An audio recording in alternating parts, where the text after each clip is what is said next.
All right. Thank you all for coming today. I'm extremely happy to see that we are having a good turnout, especially because we've been working on the organization of this event since we came back from winter break in January.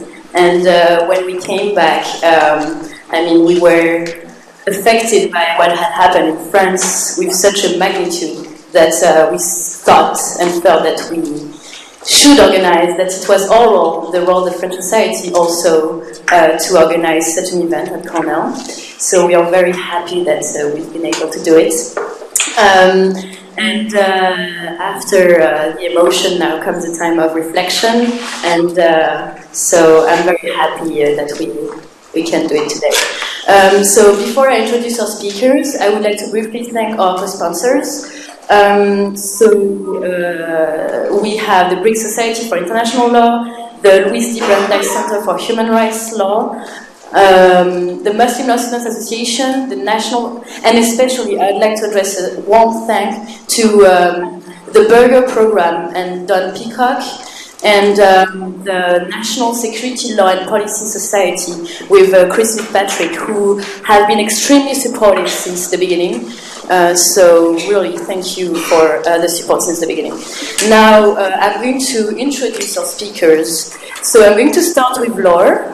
So Laure is the US Bureau Chief for the French newspaper Le Figaro since 2008. She studied Slavic languages and civilizations at the University of Toulouse, at the Russian Center at Harvard University, and at Sciences Po Paris, where she received her master's degree in international affairs. Laure started her career in 1989 as the Iron Curtain fell in Eastern Europe, and so she started by covering the democratic transitions in Eastern Europe, which led her to Moscow, where she was the bureau chief for Le Figaro from 1997 to 2000, and after that she also covered the Georgian Revolution, the Ukrainian Revolution, and then in the mid-2000s she came back to France and spent a few years writing extensively on European affairs, Islam in Europe, and transatlantic relations. And after that, so she took office in DC in 2008, and she has been covering US foreign policy and American politics ever since. So thank you, Laure, for accepting our invitation.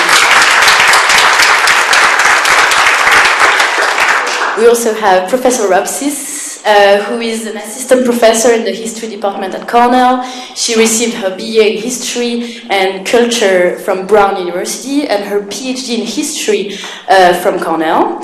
Her research and teaching interests have focused on historical construction of norms, the relationship between intellectuals, ideas, and politics. And even more interestingly for us, she has been focusing on the articulation of universalism and difference in the context of modern France. And she is also the author of The Law of Kinship, Anthropology, Psychoanalysis, and the Family in France, which is her first book, which was published in 2013. And recently, she published an article in the Jacobin Review magazine, titled "The Limits of Republicanism: The Response to Charlie Hebdo Shows French Republicanism's Blindness to Structural Racism." So thank you, Camille, for being here. Robcis, and Professor Rana. And Professor Rana, but I don't think that I should introduce him. Who doesn't know Professor Rana here? But I think that since we have people coming from all over campus, I guess I still need to introduce him. So Professor Rana is Associate Professor of Law here at Cornell Law School. Before joining the faculty, he completed a PhD in political science at Harvard and a JD at Yale Law School. His writing and research focuses on American constitutional law and political development, and of course he is well known for his expertise in the field of national security law. Which is a class that he teaches here at Cornell. And he's the author of The Two Faces of American Freedom, which is a book published in 2010. And his current book project is titled No Other Gods, Security, Citizenship, and the Victory of Constitutional Patriotism. Thank you, Professor Rana. Last, Professor Dahan. So Professor Samuel Dahan is the Rudolf Schlesinger Visiting Assistant Professor at Cornell Law School this year. He holds a PhD from Cambridge University, a PhD in Law and Economics. Prior to joining Cornell, he was a clerk at the Conseil d'État, which is the French Administrative Supreme Court, and he also taught comparative economic law and dispute resolution at many universities in France. And he, in addition to his teaching positions, he also acted as a consultant for many institutions in Europe, such as the OECD, the European Constitutions, and the French Ministry of Foreign Affairs. So, thank you for accepting our invitation and accepting to facilitate the conversation today. So, thank you all for coming today, and now, place au débat. Merci Charlotte.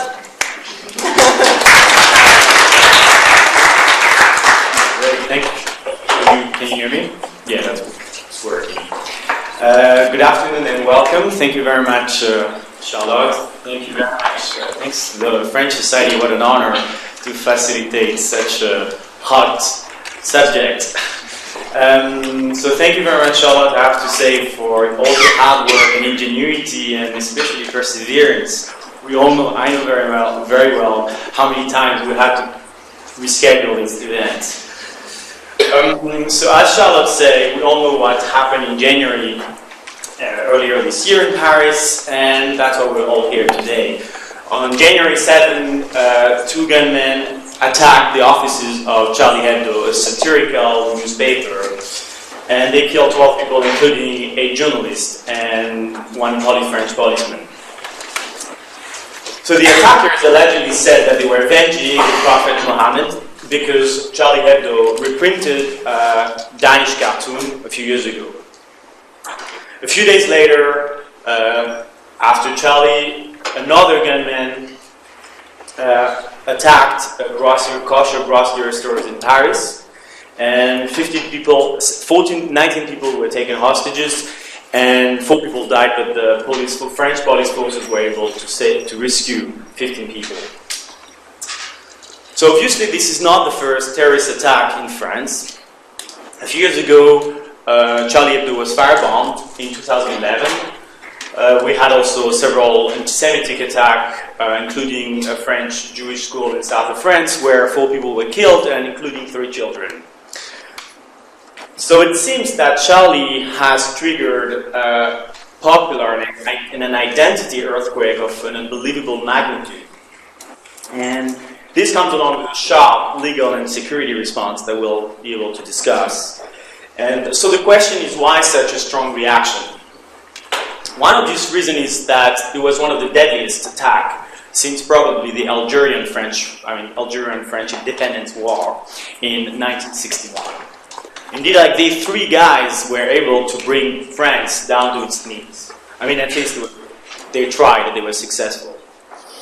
But what they didn't realize, they probably didn't plan, is that they moved France and the entire world to tears. And I think it's probably because there is something more than violence, more than Charlie Hebdo, something more complicated that can explain the reaction of Charlie.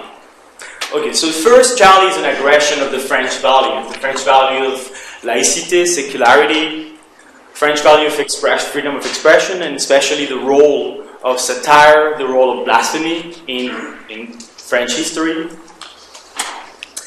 But also, many have said that Charlie has put an end to an era of the era of the 60s, where everything was forgiven. It's an era that was characterized by denial and laxity.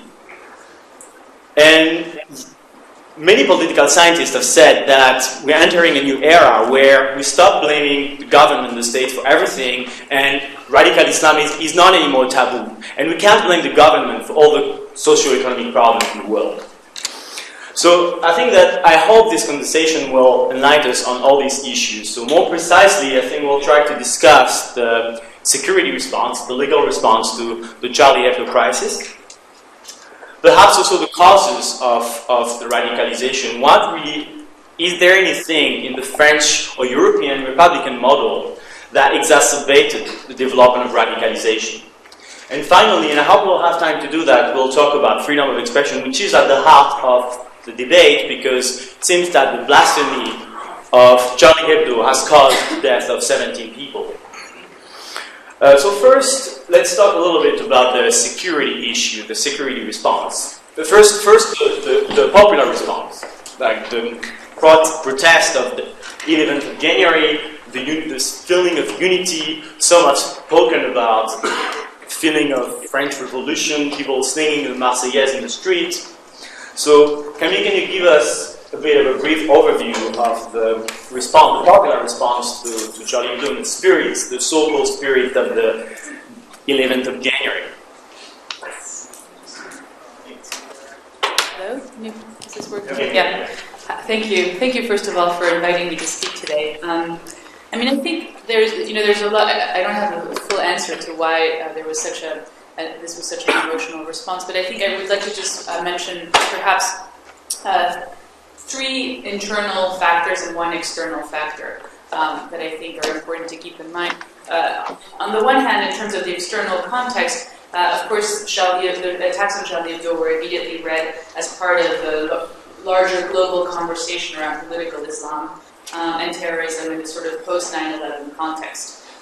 So, again, as you said, this was not the first time that this had happened. We had seen the example of the Danish cartoons. So, to some extent, this was part of a larger conversation about radicalization. That's where the external factors. Now, within France, I think my reading of the situation is that the attacks crystallized a number of issues that had been basically boiling, if you'd like, in French society for many years. And it all kind of came to the surface through these particular attacks. So again, just to mention 3 things, and we'll, very briefly, and we'll come back to them, I think, in the conversation. But the first issue that it raised was the question of Islam in France. The large population of Islam, of Muslim practice, and of North African, especially descent. In France, about 8% of the population, and many of these are citizens, are French citizens, and they have faced, if not overt racism, at least discriminatory practices in the fields of education, employment, housing. And so, incarceration, there's been a lot of recent works about sort of populations in French jails. So, these are conversations that people in France have been having for a really long time. So, in some ways, it brought back the attention it focused the attention on some of these questions. How could these 3, terrorists have come out of the French education system? This was something you heard a lot about. Was there something about the failure of the Republican schools? Were we to look back at what is actually being taught at school? So that was sort of one conversation. And I think, more specifically in terms of Islam, there's also been a very interesting conversation in the last couple of years in France about how to go about addressing this question. So some people have said, well, in some ways, these tend to be these populations tend to be of poorer classes, and what we need to do is basically focus on the question of class. So expand social services, make the Republican model better, and we'll talk about what that means in a little bit, I guess.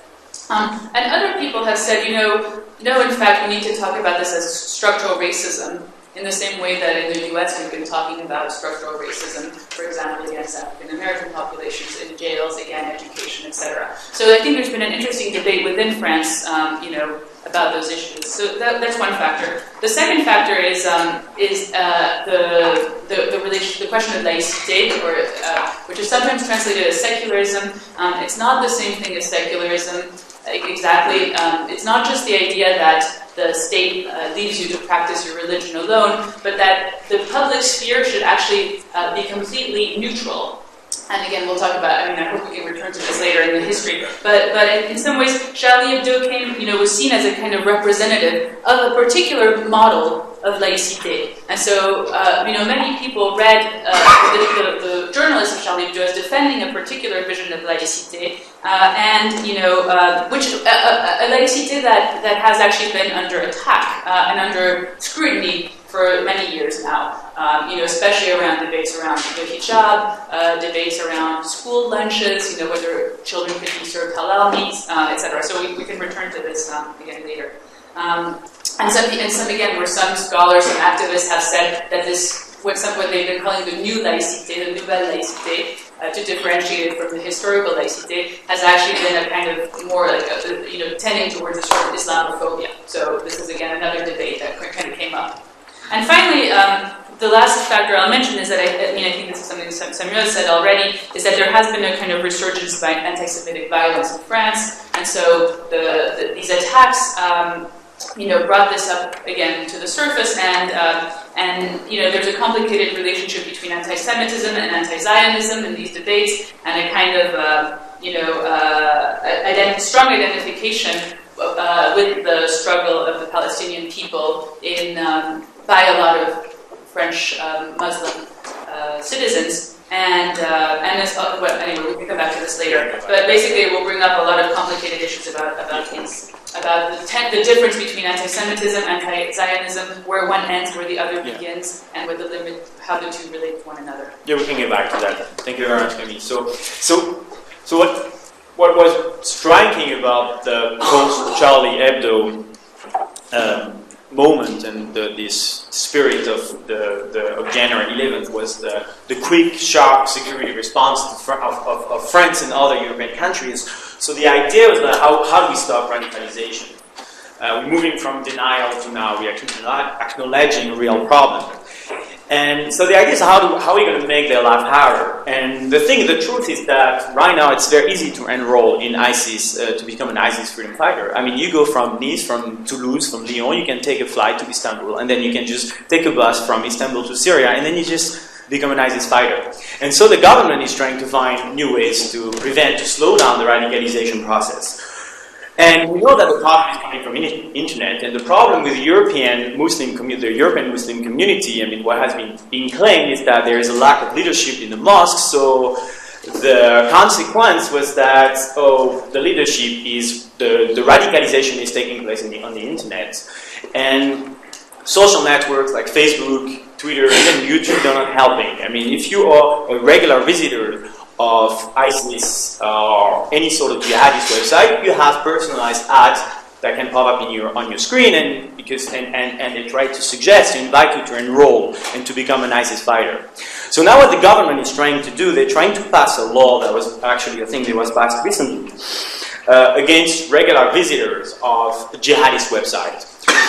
But there's a problem. My colleague at the Conseil d'État, they say it's not constitutional. I have several doubts about that because France and other European countries, and I think the US, already passed similar laws for child pornography. So if you're visiting a child pornography website, you can be persecuted. So I don't see why this new legal framework can be unconstitutional. But maybe Aziz, you can elaborate on that. So there are other measures that have been passed, like passport confiscation. They're thinking about taking passport away. The Germans have adopted a much more stringent approach. They're thinking about stripping jihadists of their German citizenship. I think this is too much of a sensitive issue for France to be addressed right now. But there are other longer-term measures in preparation, and I don't know. I'm not going to get into the details of these measures, but I think what illustrates really well this shift is the speech of the French Prime Minister. The French Prime Minister is clearly talking about a war against radical Islam. And he says that an exceptional situation requires exceptional measures. So what is that supposed to mean? But at the same time, he says that there are never exceptional measures that would derogate to the rule of law. So now the question, I mean, we heard that maybe with the Bush administration, and talking about war is a very strong, war is a very strong word, And are we talking about an asymmetrical war? And how do you fight your own citizen? I mean, these kids who go to ISIS, they're French, and they are not immigrants. I mean, maybe their grandparents immigrated to France. So how do you find your own citizen? And how do you find out that they are thinking or planning to go to fight with ISIS? So what lessons Europe and France can draw from the American experience? And are we heading now towards a US-style Patriot Act? Maybe Aziz, you can enlighten us on that issue. Can you hear me? So there's a lot there. I guess the first thing that I would say is that I'm not sure that the U.S.'s experience is one that should be emulated, because there's so in all seriousness, there's a basic problem, which is if we think of radicalization or radicalism as support for and commitment to participate in violent acts, perhaps violent acts of terrorism organized against civilians, either domestically or abroad, when there's obviously a threat. There's a question about how serious, in fact, this threat is. In the U.S., one might argue that actually probably the threat objectively has been overstated. So depending on the numbers, it's either in the low 20s or the low 30s of Americans that have been killed because of quote-unquote radical Islam. The numbers are actually, relatively speaking, dwarfed by comparison with those killed because of right-wing extremism on the part of various kinds of white extremist organizations, domestically, militia-style groups. But there is a threat. The problem in the U.S., and really you can see this as a problem in Europe as well, is it's very difficult to be able to identify exactly who is likely to be quote-unquote radicalized. In other words, at least the American story, and there's a wonderful piece actually in the New York Times about a Minnesota-based person that ended up joining ISIS. It's not clear that the traditional indices about whether or not somebody is politicized, whether or not somebody is necessarily an observant Muslim, whether or not somebody comes from a particular kind of background, either class background or ethno-cultural, will necessarily lead to joining up or wanting to commit specific acts. And if that's the case, what's ended up happening domestically in the U.S. is that the overarching counterterrorism approach has been basically a blanket one. And it's a blanket one because rather than being able to identify, well, what are in fact the steps that lead from point A, where you're just, you're a teenager, to let's say point D or E, that you're actually participating in a violent act. Since we don't really quite know what those steps are, oftentimes what the FBI and the NYPD have done is they've constructed a set of steps that are really built less about the individual and more about inherent determinations of the underlying community. So, for example, the NYPD has a famous manual that's actually become widely used over the last decade called Radicalization in the West, which says that there are 4 steps of radicalization. Step 1 is what's called pre-radicalization. And you're in the pre-radicalization stage if you come from specific communities, if you're a member of various immigrant communities from various parts of the world. Notice, that means everybody, effectively. Step 2 is self-identification. Self-identification is, do you actually go to mosque? Do you express political views? Do you make statements about your critiques of, let's say, American, or in this case, let's say, French foreign policy? Step 3 would be indoctrination. Are you becoming more explicit in the kind of religious garb that you wear? Are you making more explicitly radical, quote-unquote, political statements? And then step 4 would be jihadization. Now, the way that the U.S. has attempted to disrupt this is through one, massive mapping. So say, well, if most of the steps that we have are really not about the individual, what can we do? We can actually surveil the places where Muslims congregate.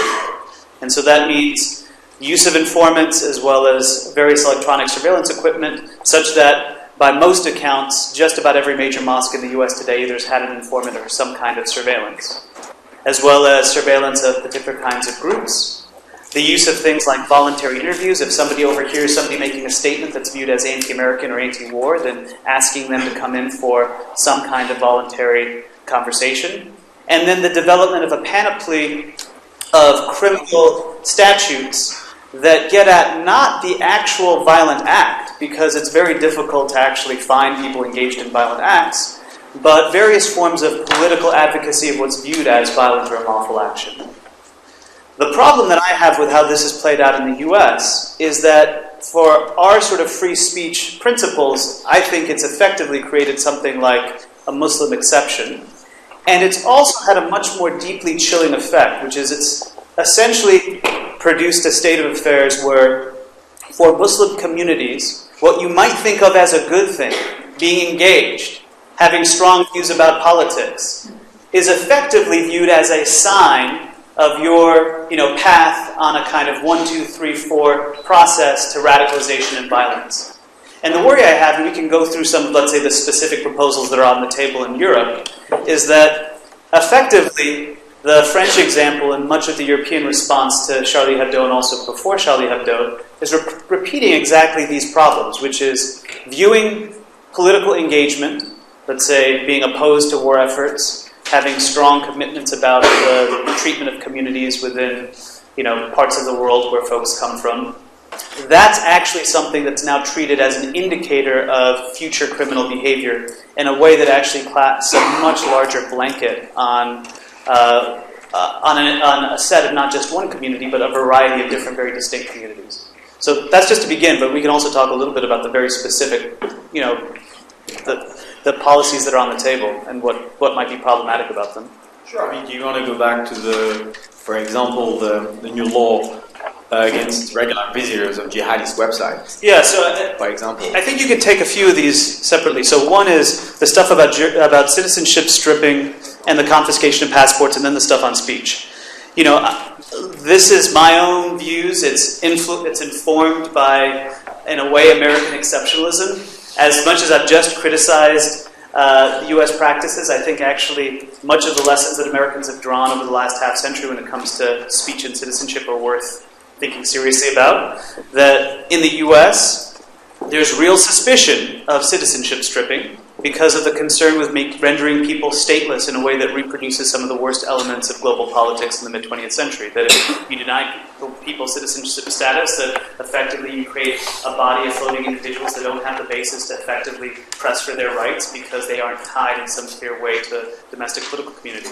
With passport confiscation, passports are not just about travel. Passports are also about ensuring that individuals are able to claim the identity of a particular community, and so they're again not rendered stateless in various ways. And that's the real concern, essentially, with revocations or confiscation. With some of the speech laws, I think that the U.S. has developed a very good set of doctrines around political dissent. The key case is a case called Brandenburg versus Ohio, that basically says that unlawful advocacy, so advocating violating the law, is something that's going to be protected. It won't be protected if that unlawful advocacy turns into incitement. You're actually telling a group of people, go and commit this act of violence, and there's a good likelihood that they will then go and commit the act of violence. The reason why we have the Brandenburg Standard in the U.S. has to do with both the civil rights movement and the student movement. In other words, a large part of politics in the 50s, 60s, and 70s was advocacy of unlawful activity and, in fact, violating the law. What were sit-ins but violations of the law? What was burning your draft card but a violation of the law? And the thought here is that unpopular forms of dissent are important, not just because, we want to give space to minoritarian views, but also how does a democratic culture operate? It oftentimes changes, not just by following the explicit rules, but by saying that the rules themselves are unjust and have to be disobeyed in various ways. Now, one of the worries about material support statutes and what I described earlier with Muslims in the U.S. is that effectively Muslims, I think, in various ways are denied some of the basic assumptions about political dissent. And what I view as these laws, particularly like the glorification of terrorism as something that's going to be banned, or shutting down internet websites, or denying people, or potentially criminalizing the regular use of jihadi websites, is that there's a thin line between what we might think of as incitement and what we might think of as political dissent and opposition to various policies for perhaps not entirely inappropriate reasons. And that once we start carving out the limitations of political dissent, effectively what we're doing is making it very difficult for a democratic community to alter its own laws and practices. Yes, but the problem, the real question is, what is the alternative? I have a story. A few years ago, I was working for the city council of Nice, and there's a Muslim mother, came to me, and she's telling me that her husband was showing videos of beheading to her 4-year-old son and the 10-year-old son. And the problem is she was completely desperate, but there's no law against that. So what's the solution? Are we shutting down these websites? And this is not easy, because usually these websites are hosted in Turkey, and you can't legally, it's very complicated. I'm not an international private lawyer, but this is very complicated to shut down these websites. So now the solution is that I think Charlie Hebdo is like a wake-up call, but it's a bit too late, and so now these measures are sort of brutal, but I don't know what else can be done. So my own view about this is, and it's obviously open to disagreement, that, obviously the glorifying acts of violence against individuals, this is something that's terrible. But at the same time, we have to think a little bit about what the overarching legal principle would end up being. And my worry is the way that this has played out in the U.S., if we think about people that have actually been prosecuted for material support that amount to various forms of political advocacy or political speech, the folks that are being prosecuted are individuals, Tariq Mahana, who effectively translated a document on the internet. So this was the 39 steps on the 39 ways to engage in jihad. So something that was Arabic translated into English. We have another individual that was attempting to sell satellite subscriptions for Al-Manar television channel, Hezbollah's television channel in Lebanon, which is designated a foreign terrorist entity. We have other examples of individuals that have been prosecuted basically for collection of what amount to anti-war statements. And that, if we go down the path of saying essentially that advocacy, because a lot of the determinations basically by the French Interior Ministries, they're shutting down websites that advocate terrorism, and that there's no actually internal judicial review process. This is something that's the determination of the ministry itself. If the ministry gets to decide what counts as advocacy, and if this is taking place against a larger backdrop in which there's suspicion of what amounts to political speech by Muslim peoples, then you're opening up space not just for that example, which is rightly problematic, but for a broader political climate that says, actually, if Muslims should be wary of articulating their own political standpoints. And I think it speaks in some ways to the cultural predicament that Muslims face both in the US and Europe. Okay, thank you very much for this. So this brings us to the political discourse. So there is an interesting issue now, and there is a huge divide between the French or the European and the American approach. So on the one hand, you have the French Prime Minister. In his speech, he was very clear, straightforward. He talks about war. And according to many political scientists, French and Europeans, there is a droitisation of the mainstream parties. By droitisation, I mean the mainstream parties are stealing ideas from fascist parties, and they are leaning toward the right. And others would say, no, that's not true. They're just acknowledging a real issue that should be acknowledged, which is radical Islam. An African crude French intellectual has said, France is not at war, but war is taking place in France. So I think there is, and then on the other hand, you have Obama, the American president, who refused to talk about radical Islam. He talks about radical extremism, and I'm not sure what that's supposed to mean. And so Laure, you wrote a very interesting article, which is calling a cat the cat. In French, it means appeler un chat un chat. So to describe Barack Obama's position, which is to maybe deny the problem. You also say in your article that he has good intention. He doesn't want to mix radical Islamists with wider Muslim community, and I think we can give him a lot of credit for that. But the problem is that are we talking about denial and too much political correctness, or maybe on the other hand, you have the European countries who are just becoming more fascist. So maybe, Laure, you can give us your position on that, on this issue.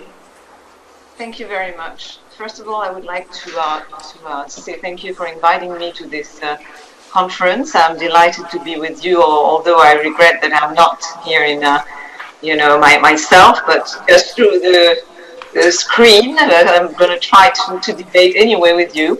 I hope you're hearing me well. And this is, the beginning of this conversation is going, of course, in so many different directions, but already is showing to what extent we are facing an extremely complicated issue, an extremely big challenge.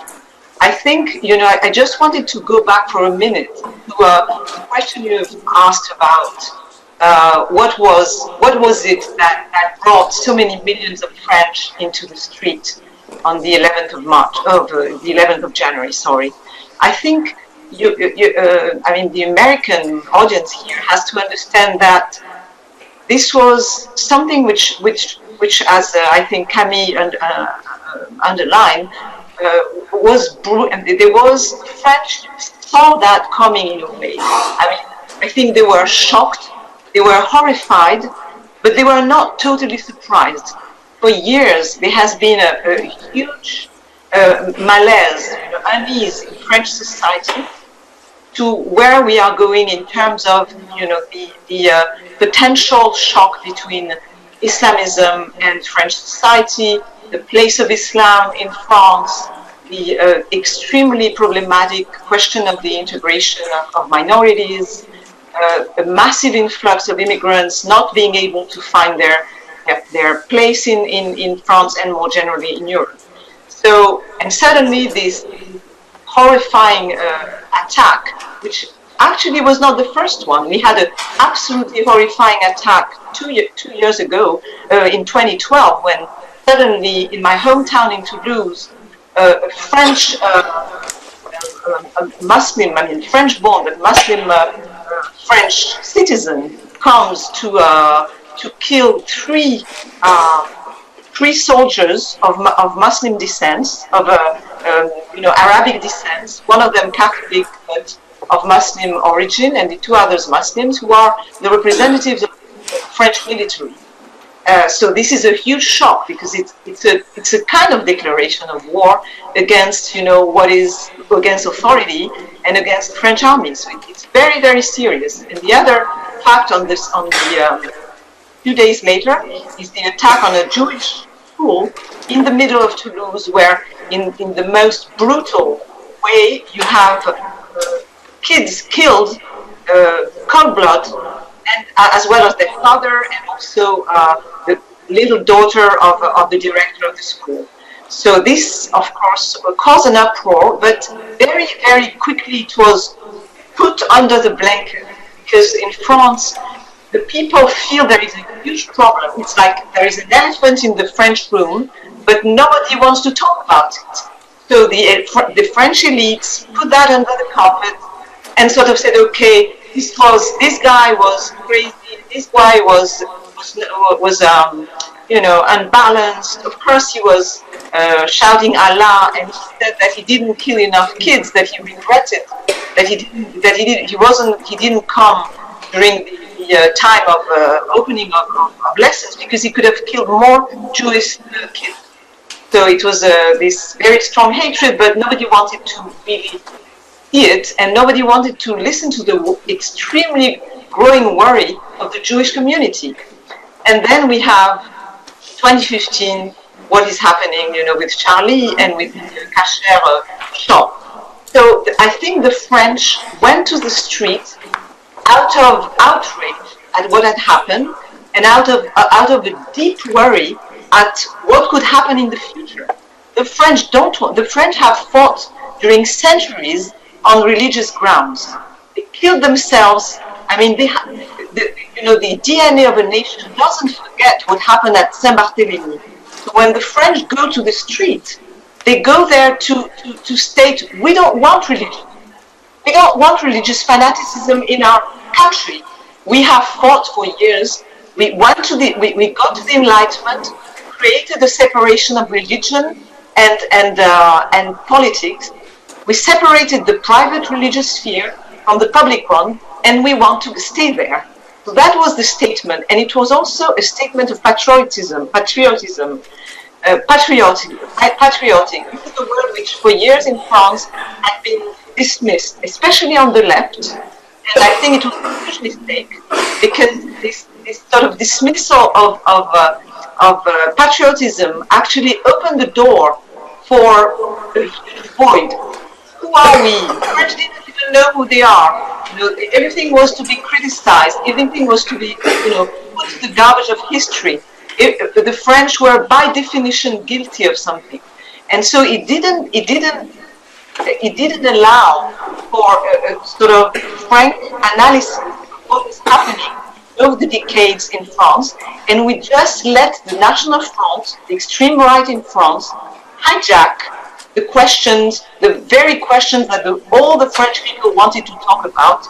That is, how are we going to deal with this question of identity? How are we going to reconcile, the freedoms necessary, absolutely, of the Muslim community with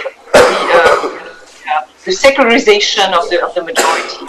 And when I come to your question now, why Manuel Valls decided to speak very bluntly about what we are dealing with, I think he just understood when he saw the millions of French people marching very peacefully, Muslims, Christians, Jews, old, kids, everyone was there. And in Washington we had a small march actually with many Americans as well.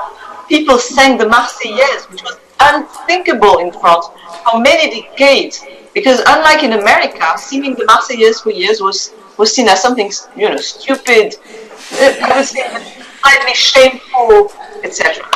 So suddenly, I think the prime minister saw that, and he said, okay, we should not now waver from facing the reality. And that's the difference with President Obama, because I think the question of radical Islam is not posed with the same magnitude in the US and in France at this moment. And I think the Americans, to a certain extent, do not understand to what extent this question has become existential. It has become existential in France. Why? Because when you have 10,000 military guys have to be deployed to protect Jewish schools, that means it is an existential question. No one in France wants the Jewish community to go abroad, to leave. And when I see, in the Atlantic, the big questioning of Jeffrey Goldsberg, writing, should the Jews leave France and should the Jewish community leave Europe? I think we have an existential question to be answered, and it's not only an existential question for the Jews. Okay. So I think President Obama is actually, for very political reasons, has decided to not face the reality of radical Islam. But I think it is a mistake. I mean, I understand where he's coming from, and I think he's right that he doesn't want to create a kind of rift in the US between the Muslim community and the rest of the population. And I think he's very worried, because I think there is a tradition of extremism in the US, of Christian extremism, which doesn't exist so much in France, for instance, which is a much more secularized society. On the long run, I think he's worried about potential rift in the US. Thank you very much, Laure. So what you're saying is that what Obama is doing now is basically doing what the French and the Germans and the Europeans have done for a long time. They've been denying the elite has been denying the problem, and now the Europeans don't have the luxury to do that, because, as Obama said, some killers started killing people in a random death. Do you want to, Laure, Aziz, do you want to respond to that? Yeah. I think just one little thing. No problem. There's a lot in what Laure said that's very helpful and interesting, and I think, but one of the things that I would just like to think about is one of the problem of that people in France went on the streets to defend laïcité and to defend sort of enlightened values or secularism. I think, one of the debates that, again, as I said, had been brewing for many years in France has been around this question of laïcité. And I wonder, in some ways, Aziz mentioned the Muslim exception to free speech. It seems to me that in France we've seen in the last couple of years a Muslim exception to laïcité. So it's very interesting to notice when laïcité is brought up in public debates, it tends to always be around Islam. So just, very briefly, some examples, there was a law on gay marriage a couple of years ago that attracted, hundreds of thousands of people on the streets. Many of these were Catholics. Not, to my knowledge, not that many people, called those Catholics back to laïcité. Nobody said, hey, you shouldn't be doing this, we're a secular country. They criticized them, but not under the rubric of laïcité. So, that's one example. And, just another example is to think about, a lot of the idea that, for example, that the Republican school, that it's Republicanism that's to blame for these students, for the three attackers, having radicalized. It seems again that it's interesting to blame, that you wouldn't necessarily have blamed the Republican school for someone, say, like Papon, or the kind of, or someone like Pétain, or or even the OAS leaders during the Algeria War, who were also products of the Republican school. So in some ways, I think it's important in these moments to challenge terms that seem self-evident, especially like laïcité. I think laïcité has become one of the least self-evident terms. It is used almost exclusively to discuss Islam, and so the question is always who can be included, which religion must be neutralized in the public sphere, and which religion can actually be absorbed in the public sphere. So that's just one thing. Thank you very much, Camille. So I think it's a good transition. So the issue of laïcité is basically why. So your view is shared by a lot of people who believe that the French school, the French Republic, they have a role to play in the development of radicalization, but the truth is that France, along with other European countries, have failed to build the French and Muslim identity that are both compatible. But the truth is that, today there are facts and data that shows that a lot of people are not Charlie, and there's more than 200 kids in French high schools who refused to respect the minute of silence. There are thousands of people applauding the Charlie attackers. So here, where is that coming from? Can we blame the French Republic for that? For this rise of hatred and Francophobia? Can we talk about, as you mentioned it in your article, about structural racism? The thing is that if you look at the legal definition of laïcité, so I'm just citing Najat Vallaud-Belkacem, who is our current Minister of Education. She says laïcité is not the denial of religion, quite the opposite. It is the freedom to practice the religion you wish.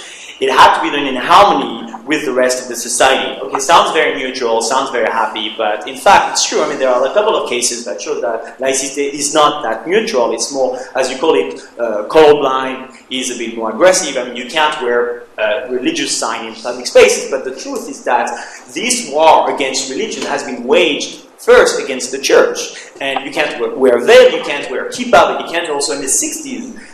You couldn't wear a cross in the public school, and that was a huge problem. So now the truth is that there are huge tension between the Muslim community and the notion of laïcité. But the problem, started with the church after the revolution. So now let's say, laïcité has changed its target. Yeah, that takes almost 200 years of French history in 5 minutes. But let me try to be brief on this. I think one question that you're raising, Sonia, is also what does it mean to be in this context, and what does it mean to not be Charlie? So as you said, there's children, who were saying "I'm not Charlie" and praising the attackers, and that's one definition of "Je ne suis pas Charlie." But there's also a lot of critical, there's a lot of critical stances saying, what does it mean to be Charlie? Does it mean to endorse these values, these self-evident transcendental values, like the Republic, like laïcité, like the Enlightenment, that have been used increasingly to police behaviors?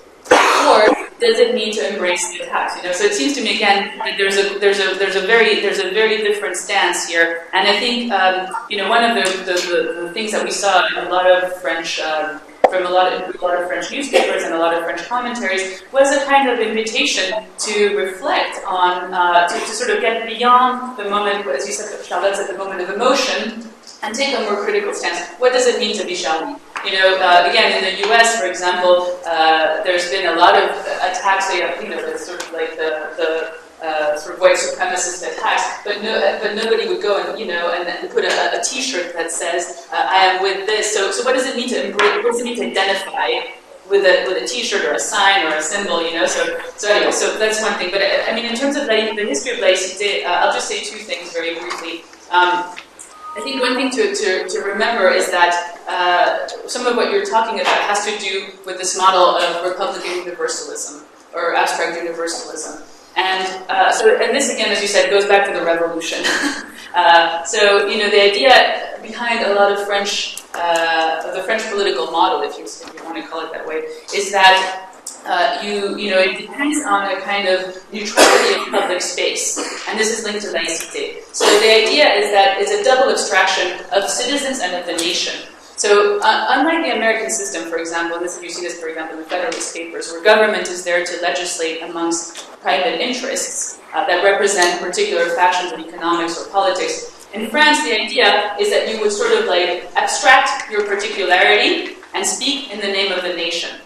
And this goes back basically to the 1791 Constitution, right? The sovereignty is one, indivisible, inalienable, and imprescriptible. So it pertains to the nation. No section of people nor any individual may assume the exercise of it. So it's this kind of Rousseauian idea of the general will. So of course the question that has haunted France, if you like, for 200 years has been which particularities can you abstract and which can't you abstract. Right? So Catholicism, to some extent, was able to abstract itself through laïcité. Islam is having a much harder time. But again, it's not the only field. This has been a debate around the women's vote. It's been a debate around, as I said, gay marriage recently. It's been a debate that anytime there's a problem of difference, how does you deal with difference within this model of abstract universalism? And it's a very complicated question. But the law cannot recognize difference. French law cannot recognize difference. And this is very important. That's why there is no race in French law. Obviously, the law it doesn't exist as a legal category. Just like, again, something like sexual orientation doesn't exist as a legal category. So and just one more thing about laïcité. Originally, in the 1905 version, the law was conceived, as you said, Samuel, in the time of Catholic predominance, where you had a very anti-revolutionary church. So the law was conceived to basically let people practice their religion in practice and guarantee that the state would be free of religious authority. Now, what's important to remember is that laïcité was never a sort of stable or unified system, despite what many people say today. Today there's a kind of mythical remembrance of a unity that is now lost. Laïcité has always made accommodations. It's made accommodations in the colonies. It's made accommodations to this day in the dum-dums. And it's made accommodations famously in Alsace-Moselle, which is still under the Concordat system. In other words, that doesn't have the same system with laïcité. So there isn't exactly a unified version of laïcité that you can impose. And I think it's interesting again to ask why Islam is testing the limits of abstract universalism and of laïcité. Yeah, Aziz, maybe you have something to say. Yeah, just quickly, I thought it might also be useful to, this is going to be bluntly stated, and so feel free to disagree with it, but to just note the differences in experience in the US and in France. So think about the politics of race in the US, let's say a half century ago. So the politics of race in the US is really about a debate over whether or not the country is committed to a certain set of universal principles. Everybody is ultimately treated as the same under the law, and also we don't think of race or ethno-cultural affiliation as what defines you as American. Rather, it's a commitment to a creed or a set of principles. And that's a real debate, and there are folks that are actually explicit white supremacists that have real political power that dominate life in the South and other parts of the country. They're saying, no, this is an ethno-cultural community that's tied to the notion of a white republic. in many ways, that version of racism that ends up defining the era of legalized segregation is defeated.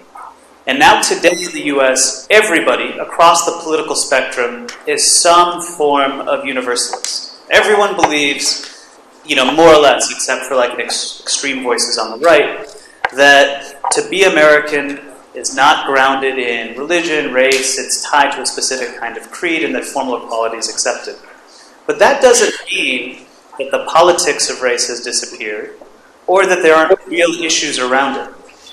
In fact, actually, now a lot of the debate has to do with what you might think of as questions about, well, what happens if there's, a commitment to formal equality, but there are practices on the ground that are actually, in effect, quite discriminatory, or if you have certain voices that use an anti-racist language to defend policies that demean communities that are, so for example, intensely assimilationist in the context of immigration, and say that that there shouldn't be space for Spanish language or Hispanic culture, or that make arguments that are deeply critical of addressing grievances of the past. So this is all our contemporary politics of race. That we recognize that you can have real problems even if everybody's a universalist. And I think in some ways part of what's going on in France around the issue of laïcité is that in large parts of Europe, the rise of fascist or neo-fascist parties has meant that there's still a sizable bloc, a relevant political bloc, that is making straightforwardly or near straightforwardly ethno-cultural arguments. To be French has to do with specific kinds of descriptive attributes. And what magazines like Charlie Hebdo stood for was a kind of libertarian left critique of just that move, and a defense of a Republican tradition. This is what Camille has written about, a defense of a Republican tradition that's universalist. No, to be French doesn't have to do with these ascriptive values. It has to do with a creed, a commitment, abstracting yourself from your particularity, and being French as a kind of ideological position. The problem is, even within that view, just like here in the US, there are perspectives that you might say are deeply blind to the very particular experiences of communities. And for Europe in particular, it has to do with the ways in which European states and France bound up with their own colonial pasts in North Africa, with their own foreign policies in the Middle East, with the reasons why they're large and substantial Muslim populations. And so when Muslim populations engage with the politics of laïcité and universalism, it's not through a history of a confrontation with the far right or with the Catholic Church. It's through a confrontation with a universalism that seems to say the only option for you is to assimilate, to deny something inherent about your own identity, to reject the kind of political commitments that you have, and to reconceive your status as essentially French on only one term. Now, the issue, in a way, I think, for France is one that we've seen in the US, which is, can you develop a brand of universalism, a creed, that is pluralistic and not purely assimilationist? And that's, I think, the question that the country is facing. No, I think I agree with it. It's a great issue in the US, and even the UK is a very interesting example, because I think they have a more inclusive form of integration or their form of laïcité. But the problem is that France and England, they both failed, because there is also a huge problem of radicalization in England as well as France. So I guess the problem, for what is interesting for the debate, is that it's very difficult to find a correlation between the notion of laïcité or freedom of religion, both in England or France, and radicalization. So maybe, Laure, you want to add something to that? Yes. I find this absolutely fascinating, I must say, because why? I can see here, I can see the paradigm of the American left in Camille in all its splendor. I know I represent in your eyes the paradigm of the French, ugly, secularist, like. It's good. You're here. So, what is? There are three things I would like to say. The first thing is, you cannot say, I mean, I was, Camille, frankly, very startled by the article wrote in the Jacobin, because you are actually implying really straightforwardly that what is happening, what has been happening, you know, with Charlie Hebdo, is linked to a structural racism of the French model, of the Republican model. And I think it is not true. It is just not true. Why? First of all, precisely because of what Samuel said. Samuel is rightly saying that the question of radical Islam is occurring throughout Europe. It's not a French-based problem. I'm sorry. So it is not linked to the racism of the French Republican model. It is linked to the existence of a very determined faction in Islam, minority. I absolutely repeat that and want to repeat that again. Not what the majority of the French, of the European Muslims want. There is a very significant, extremely powerful faction which has decided to fight in Europe. They want to sow divide among Muslims in Europe, and they want to sow divide between Muslim minorities and the rest of the European societies. This is absolutely clear, and you cannot deny that. And frankly, I for several years, in the years 2000, I studied quite closely what was going on in the Netherlands. The Netherlands, why am I quoting the Netherlands? The Netherlands is a political model of what you call integration, which is absolutely the opposite of the French model. It is actually pretty similar, I would say, to the kind of communitarism that you have in the US. You have several pillars. You have the Christian pillar, you have the Muslim pillar, you have Catholic, you have the Protestant pillar, the Catholic pillar, the gay pillar has been existing for about 10 years. And all these pillars are sort of structuring the way, you know, the different communities are expressing themselves, living their lives, and structuring their needs and rights. But the Netherlands, which has been presented for decades as the most open, tolerant, multicultural society, no racism, open borders, every community has full rights, the kind of state that you don't like the French one, you know, absolutely absent, no control of mosque, of radical mosque, nothing. And suddenly they encounter the surge of radical Islam, which leads to several very unpleasant crises.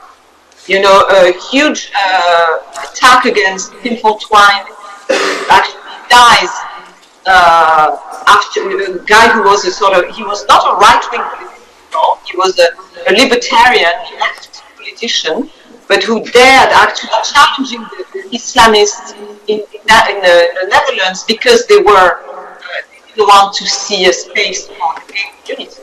Thank you very much. And then in 2004 you had the murder of Theo van Gogh by a Moroccan Muslim who absolutely openly declared during his trial that he was not killing Theo van Gogh because he had been, ostracized or,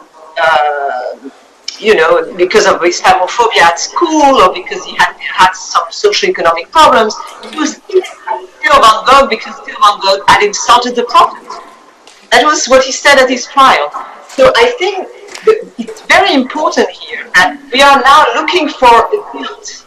We are looking for the guilt because there is this idea that the West is always and the post-colonial world is always pure. And I think, it's not what it is. I mean, if you read now, you have a whole current of intellectual current which is very interesting in France and I think very constructive. Like someone like Kamel Daoud, I don't know if you've encountered Kamel Daoud, who recently wrote a magnificent book which nearly received the Goncourt, which is not actually an expression of racism on the part of the French. And Kamel Daoud saying that we cannot the Algerian society and the Arabic world cannot keep on accusing the West and France of all the problems which are emerging in Algeria. It's not possible. And he's asking for being freed of the past in a way. And that's very interesting. It also makes the philosopher has been quite, forceful in speaking, who is called Abdel Nour, who recently wrote this beautiful letter to the Muslim world, which is called My Dear Muslim World, and where he's talking about the problem in Islam. And I think that, concentrating all the problems, focusing everything on the question of the secular France is wrong. Thank you very much, Laure. I think we have to move to now. Sorry, we're running out of time. Sorry. So maybe, Aziz, I would like so what Laure is saying, that maybe the secularism is not necessarily the only cause. So maybe do you want to react on that? I was just going to make so maybe Camille can talk about the secularists, but I just want to make a quick point about, thinking about radicalization, which is, so again, there is certainly a threat. And there's certainly a variety of not necessarily singular, but distinct and deeply problematic forms of this extremist ideology that we see sort of emerging out of particular kinds of Muslim and Arab communities. But there's an open question about how serious that threat is. First, so whether or not the threat should actually be thought of as existential, or in point of fact, especially domestically in the US or even in Europe, as relatively minor by comparison with others. And then there's a second point, which is, I think it's important to recognize this is not a question of blaming the West, but recognizing the specific historical moment. We're talking about this threat at a time where the Middle East really, since the end of the Cold War, has become the hot zone when it comes to geostrategic rivalry. The US in many ways, for example, is the regional hegemon and is confronted by competing powers. Whenever you think of those dynamics or who's in the right and the wrong, the region has been the subject of intense instability. Even what's going on now in Syria and Iraq, which is producing, for example, the numbers of folks that are actually, from Europe that are going to participate as part of ISIS, it's a function of an internationalized civil war. Yeah. So it's not just that this is the thing that I'm concerned with is, this is not, in my view, a problem that's about inherent dangerousness in Islam. This has to do with the geostrategic circumstances in the region that produce intense instability, lead to migrations of populations, and populations in which some small percentage of those find the circumstances in their home country to be deeply disturbing and connected in various ways to Western action. Okay. And so... But how did the question is, should the debate take place also within Islam and not only within the French or European government, and also saying like the fact that there are a lot of reports, like for the Rapport Robin of 2004, which is like the most widespread insult in French high school is sale français, sale juif. Okay, so there's a huge rise of Islamophobia, absolutely, and anti-Semitism. And this, like for example, Koulibaly, the attacker of the kosher supermarket, he said, and it's on YouTube, you can watch it, he says, I'm killing all these people because I'm avenging my brothers in Palestine. I understand there is a huge correlation between, the Israeli-Palestinian conflict and now these anti-Semitic attacks. I will say this, which is one of the concerns I have, especially with some of these arguments, which is, first of all, there's no such thing as a Muslim community that's singular.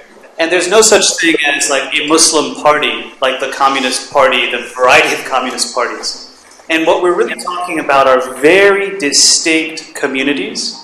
And across these various distinct communities, there's been a sustained internal conversation about precisely these issues. And this is something that I'm certainly aware of here in the States.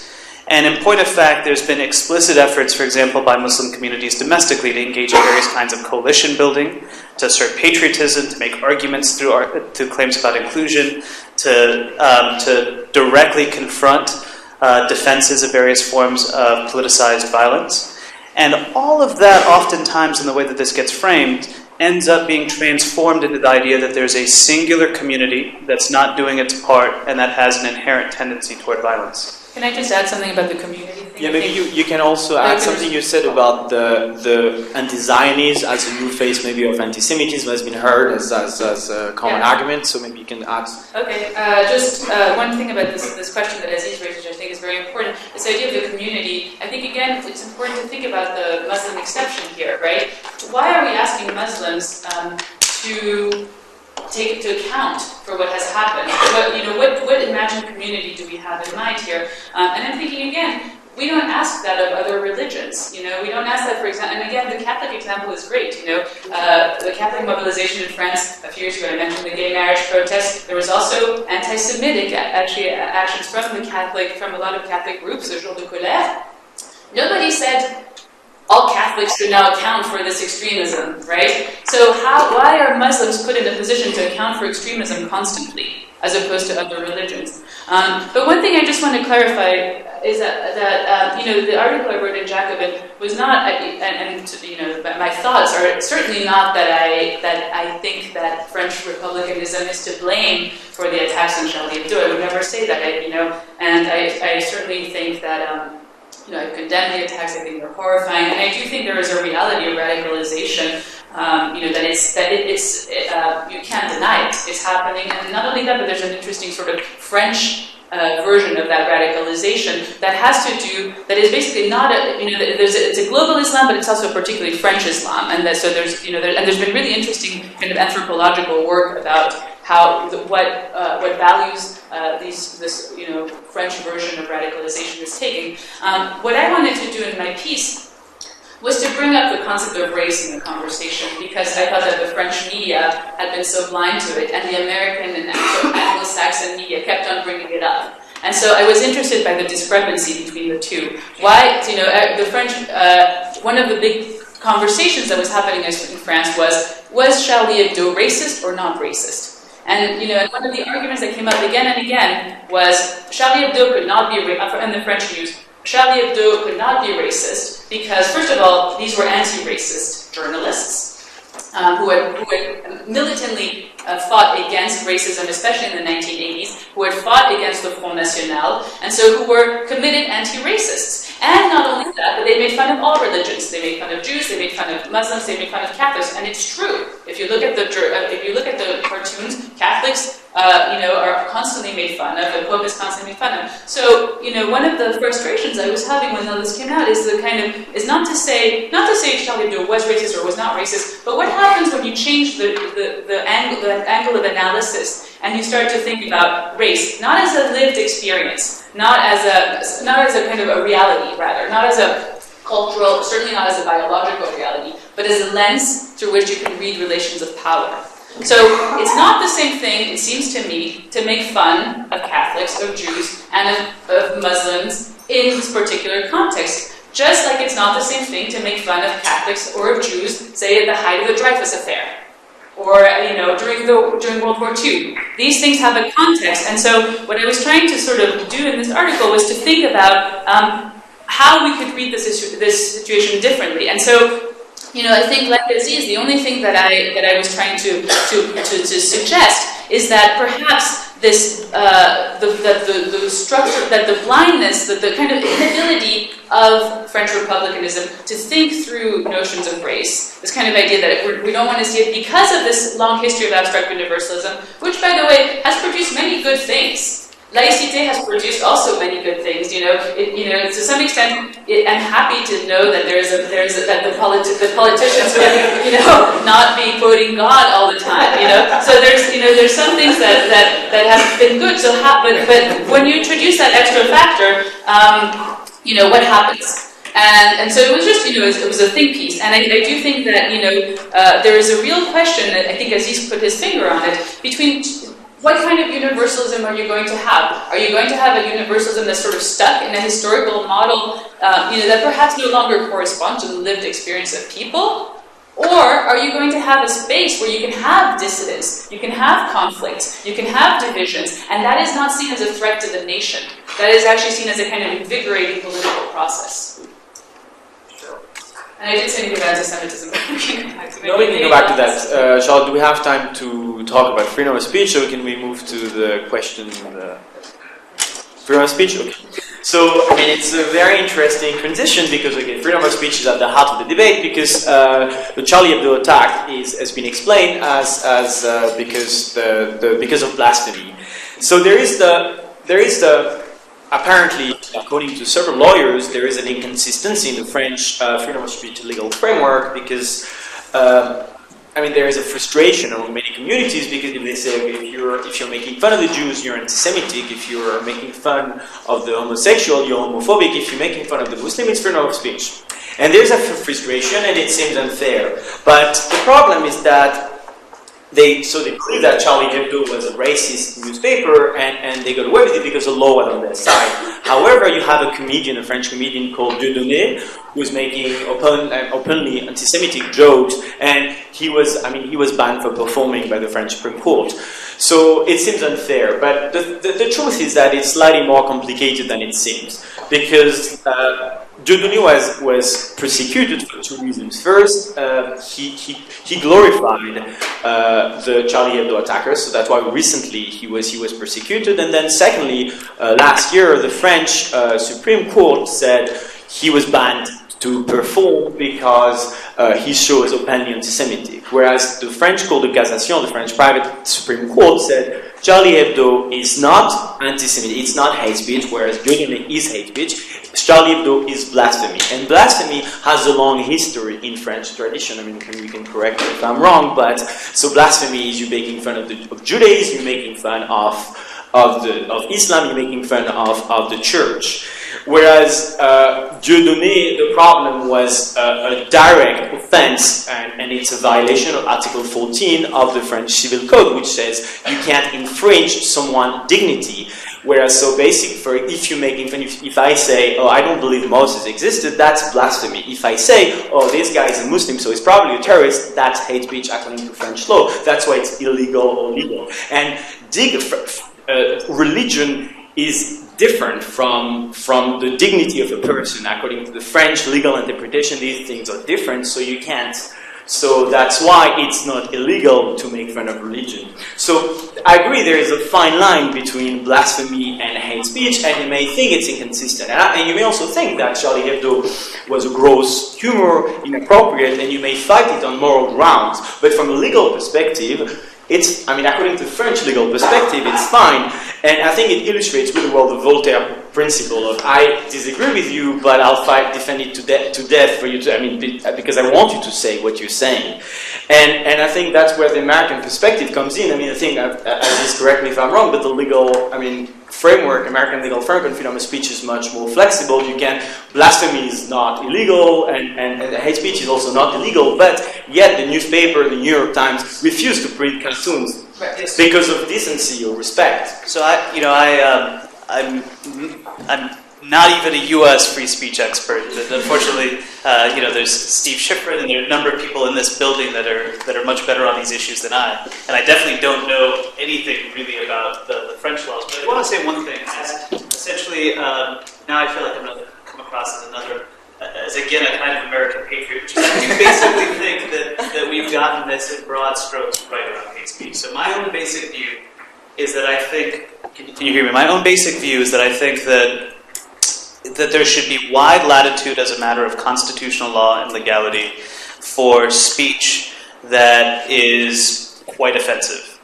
But, what's happened in the U.S. is that we've had a very particular history around race that's a product of the civil rights movement, which is the recognition that a system basically of racially enforced supremacy was built on the law, it was built on extra-legal forms of violence, and it was also built on a system of petty humiliations and, judgments grounded in name-calling. And that, as a result, what's happened really over the last 30 years is that there's been a transformation in how people think about language as a tool of racial control. And this is why there's a lot of discomfort with using particular words, with engaging in specific kinds of caricatures, and that there's also a recognition that for specific communities, even if they're framed as religious communities, that, let's say, religious symbols are bound to a history of discrimination against individuals from national origins, and that religion can stand in for a kind of ethnocultural identity. And it's why in the US, I think it's pretty clear that if, there are certain images that are broadcasted, that folks will say, well, people have a right to express those images, to broadcast those images, but there might actually be various kinds of social sanction. You wouldn't put it on a t-shirt. Yeah, and you wouldn't put it on a t-shirt. Now, my own view, for example, about the cartoons is, first, I think it's useful to note that, like, most Muslims in France really didn't care. I mean, I think that that's... and also that some of the cartoons, one could argue, are offensive, and other cartoons you could say are not offensive. I think part of the problem in France, let's say, is the decision for, again, a very specific kind of history, especially around, around the Holocaust and the World War II experience, to say, well, actually, given our particular history, that this is something you see across Europe, that there's an important commitment to banning various forms of hate speech. And then, of course, once you go down that path, then you have to make determinations about what counts and what doesn't count. And then you have precisely this problem where, blasphemy basically allows specific kinds of images, depictions, vis-a-vis a specific community today to pass through where others would not. So, that's my own view. Thank you very much. Charlotte, do we have time for reaction, or maybe we can move to questions from the audience? Questions? Should have plenty of questions.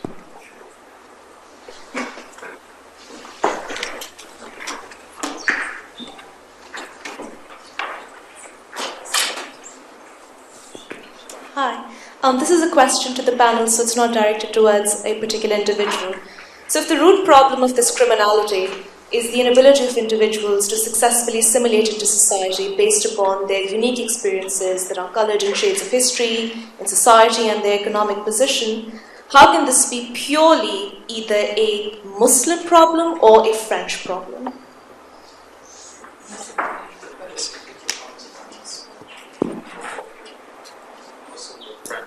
It's actually not. Yeah.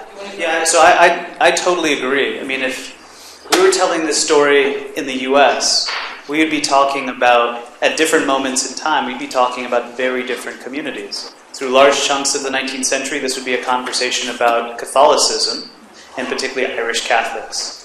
Around World War I, this would be a conversation about Germans, and to the extent to which German national identity was bound either to radical forms of socialism or to the German Kaiser. That's why you had to have bans on newspapers and language, a much stronger and assertive form of assimilation for German communities. If this was a World War II conversation, we'd be having this discussion about the Japanese community in the US. And, in a way, if we were having this conversation in the 60s and the 70s, we'd be talking about, in Europe, organizations like the Red Brigades, which were viewed as a particular kind of threat that was tied to Cold War politics. In the US, we'd be having this conversation about the problem of, black radicalism and the extent to which that's something that can be, addressed. So it's a moving target, and I think because it's a moving target, that's why it's important, I'm going to return to this, to recognize that really focusing on just like the indices of Islam in particular, in a sense, misses the conditions that make this a problem for different communities at different moments in time, or perceived as a problem for different communities.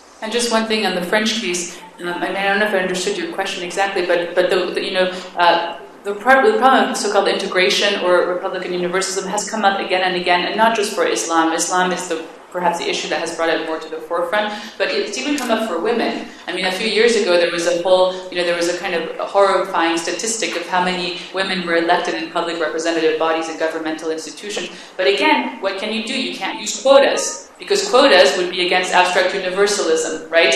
And so the government passed a law called the Parité, which basically allowed for women representation in government, but they did this through this very complicated logic of universalism, by saying, in fact, women are actually part of the true universalism is a universalism that is mixed. And so, in some ways they avoided the problem of difference, but it comes up again, it came up through gay marriage, it came up through women, it came up through Islam, it came up through any question, it came up with the Jews, of course, right? All of Jewish history was, since the revolution, we give you everything as citizens, nothing as a nation. right? So give up your Jewishness, enter the public sphere, again, and so in history we have many examples of, France was one of the first countries that emancipated Jews, so again, there's really good things to this, but then the question is, when does embodiment, when does particularism come back? When is that abstraction filled in some ways with content? And then, again, in the case of Jews, it's come up in several instances, in French history. Maybe Laure wants to. Laure, do we want to say something? I can say something on that if you want. Yeah.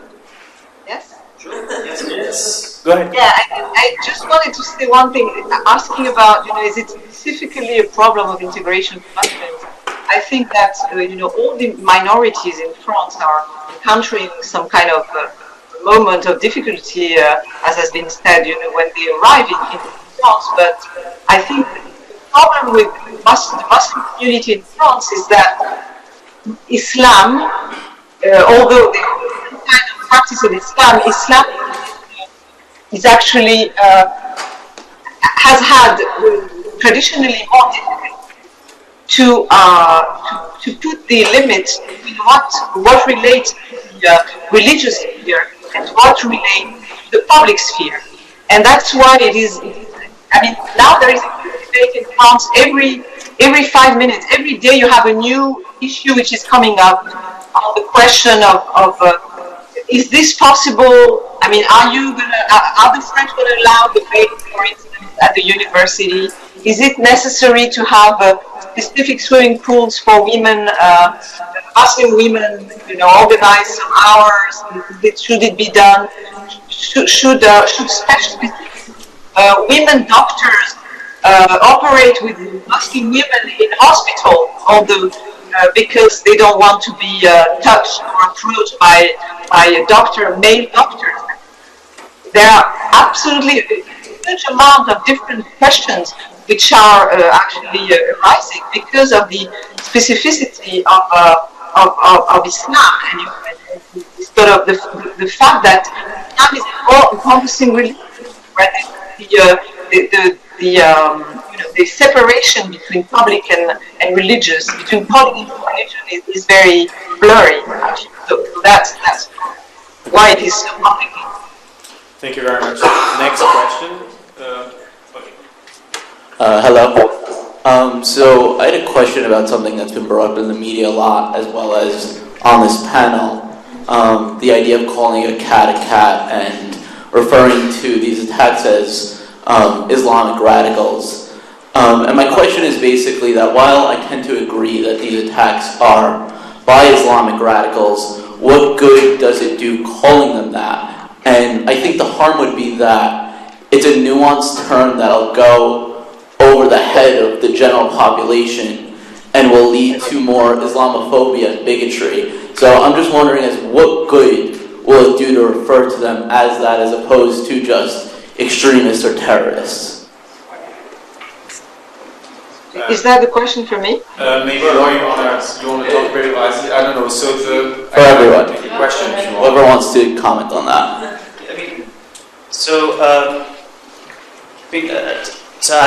I largely agree with the impulse behind it. I do think I think one, it's important to recognize that there are extremist political ideologies that are associated with religious commitment that have emerged in specific communities that are deeply problematic and should be contested. And so I don't think that we should be blind to the idea that, for example, the kind of Salafist framework that you have being propagated, at least on the internet, by folks in ISIS isn't itself really reprehensible and troubling. But I think your point speaks to a bigger issue, which is my worry with the term radicalization and radicalism generally is that it's a term really with very little clear content. There's no sense exactly of what the process of radicalization consists in. It essentially amounts to a catch-all term that's oftentimes used elastically for people of a particular color and religious background that are opposed to a set of policies that are associated with the US or Western countries. And it also allows, let's say, people to strategically, or policymakers to strategically link a variety of different issues that are not actually connected as a single kind of global jihadi politics. In my view, the circumstances in Israel-Palestine are very different than the circumstances in Iraq, which are very different than the circumstances in Afghanistan, which are very different than the circumstances in Syria, even if there might actually be sort of like ISIS affiliations in both Syria and Iraq. And all of this suggests that, this is a question that we began with, that there are good reasons why in the past, even against the backdrop of the Cold War, police efforts in Europe, for example, during the Cold War, treated militant Marxist efforts to disrupt domestic political circumstances as a criminal effort, and as criminal organizations that were understood in separate and domestic terms, rather than as a global war that was linked to politics from the Soviet Union. And for a similar reason, I think it makes a lot of sense to look at these efforts as either lone wolf efforts, which oftentimes they are, or as the equivalent of criminal organizations that are not necessarily organized through something like radical Islam in a grand sense. I think I essentially agree with what Aziz said. I think it's even the term terrorist, as we know from even the experience of the U.S., is an extremely slippery slope, right? Term which can be used, very. Is the ANC a terrorist organization because it has an armed wing? Is the IRA a terrorist organization? Yeah, and so I think again, one of my worries with the current kind of policing of so-called radical Islam is that it shifts into behavior very quickly, into kind of everyday behavior. So, for example, these are actually directives to schools, right? Watch out what the children are eating. Are they starting to eat halal meat? The veil, we haven't talked so much about the veil, but is wearing the veil a sign of radicalization? Is it a sign of it wants to lead to God? It's very clear to read these things. And again, there's been a lot of really interesting anthropological work on this, in France, in the question of the hijab in general. But with the veil, most anthropologists who have worked on this question agree that wearing the veil is not necessarily a sign of radicalization. It's a very, kind of particular idiosyncratic, or not actually, it's kind of particular expression of one's faith, which is also, has to do with certain demands of the community. So it's both. It's particular, and it's a kind of demand of the faith. So again, is that a sign of radicalization? Can I say something on that? Sure. Thank you. Yes, I think that when you don't identify your enemy, you cannot fight it. That's why it's important to call a cat a cat, and to call a radical Islam. I mean, if you say extremist, it doesn't mean anything. So what are you going to do? You have to identify what you're dealing with. And I think it's very important. Why? Because actually, the main thing in this whole battle we've been talking about is that it's an ideological battle. Actually, the enemy is an ideology which is trying to hijack Islam and is trying to hijack the wider community of Muslims. And so, if I want to quote that I quoted my article, this secular Muslim called Nasser Kader, who has recently said that denying that we're dealing with radical Islam, we are denying the Muslim community the capacity to react and to say no, this is not Islam, or this is not what Islam should be. And what is happening actually with this terrorist attacks and with this radicalization of young Muslims throughout the world is that there is a battle in Islam for the definition of Islam. That's why it's important to name by their names. Thank you very much. Maybe we can move back to add on what Laure just said. I mean, the truth is that in the last 20 years, Europe has been denying the problem and it didn't do any good. So now they're just shifting strategy and they're trying something else. And maybe they don't have the luxury to avoid, this strategy. Maybe that's going to be a mistake. We like future will tell us. All right, thanks. I just wanted to kind of push on a train of thought that Aziz, you were probing in your last response, namely on the nature of radicalization. I guess radicalization is being figured as a kind of response to not being included. But of course, the question of inclusion then asks, included into what? And so it seems to me that maybe when he asks us perhaps what kind of political vision of a community are we really pushing for, right? Violence in a political context is a tactic, right? A tactic towards what?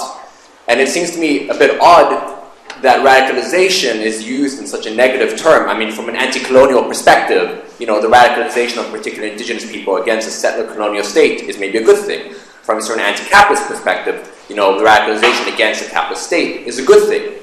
And so it strikes me, I know this is a similar vision also the Black Panthers also articulate, and other kind of groups that articulate. So I guess to point out the Muslim exception to this is an important one, but I wonder if we can maybe also touch on precisely the language of radicalization as if we're using that in an inherently negative way. I mean, from leftist communities often figure themselves as being radical, and so it's strikingly odd that in this case radicalization is probing as something negative. It seems to me what the important matter is what kind of political vision is being articulated, and that's really the crux of the matter, not that one is using political violence. Political violence is a tactic, but using political violence towards what end? And that end is something that needs to perhaps be probed. Okay, so just can I respond quickly to this? I mean, so I think that's a really important intervention, and two thoughts. The first is I just want to note again how the effort to make sense, at least as a matter of like policy-making effort, of quote-unquote radicalization among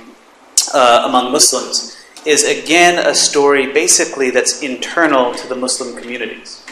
There's actually a massive social science literature of the process by which people become politically radicalized without necessarily the clear ideological valence. There's a lot of work that's done, for example, on the folks that decided in places like the U.S. or in England to participate in the brigades as part of like the Spanish Civil War. There's a ton of work that's been done on individuals that decided to participate in other kinds of internationalist movements as part of Third World internationalism. There's a lot of work that's been done on the process by which individuals become radicalized domestically. And notice none of that has been the frame by which people have been thinking about, well, what's going on within quote-unquote Muslim communities. So the argument hasn't been, actually, maybe the best way to understand the Tunisian that's suspicious of a particular form of laicite in Tunisia and decides to go to Syria, the best way of asking that question is not something about the internal debates about Islamist politics in Tunisia, but, what are the general markers of political radicalism and how does it emerge in a variety of different kinds of contexts? So that's, I think, a really important statement. The other is the way that radicalization has been framed also speaks to this other bigger issue, which is there are lots of circumstances in which we think of internationalism and the participation in what you might view as armed politics in the context of internationalism is not necessarily a bad thing. So we had Albie Sachs, who's a personal hero, one of the great figures of the anti-apartheid movement in South Africa that came through as an 80 white professor in the last couple of years. If anybody's followed his own personal history, he was in Mozambique as part of, an armed resistance to the apartheid regime.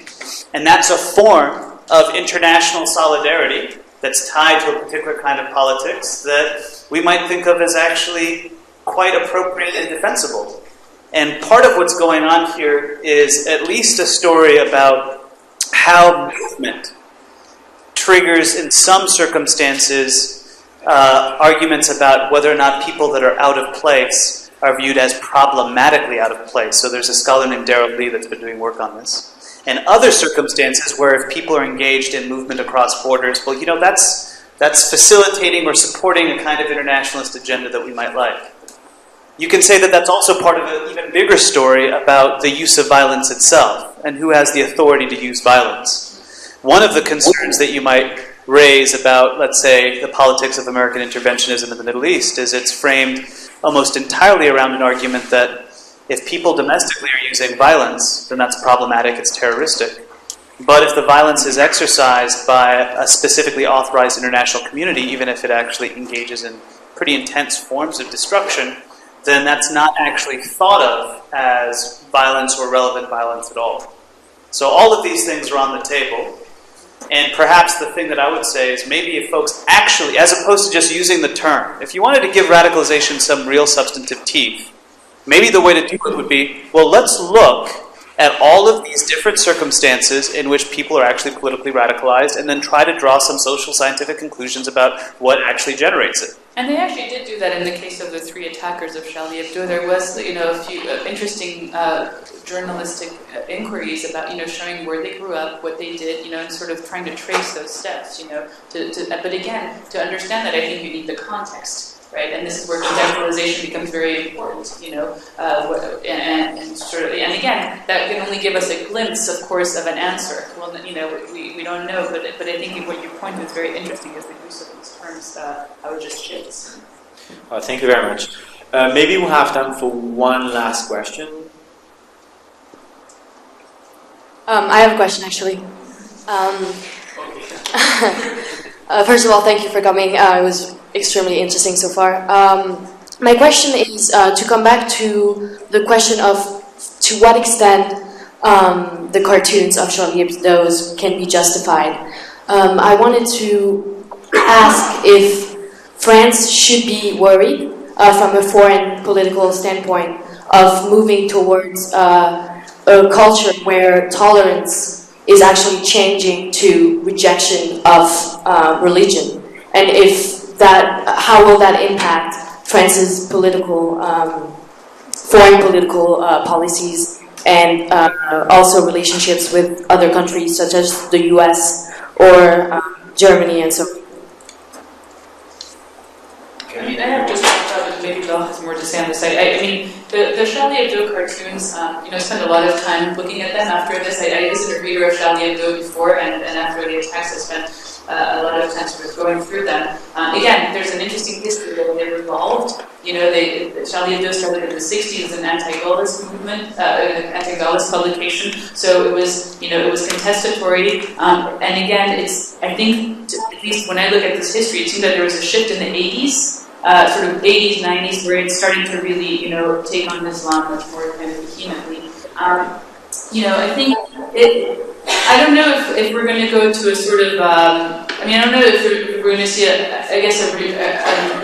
rejection of religion, but I think hopefully, if anything good can come out of this, it would be at least to have a conversation about, I think, some of the questions that Aziz was mentioning. So even though certain things are allowed, would you publish this? Would you do this? Would you portray, these kind of caricatures that have a really kind of strong colonial, legacy? For example, all of the images. One of the things that's shocking is not just the race issues, the issue of gender.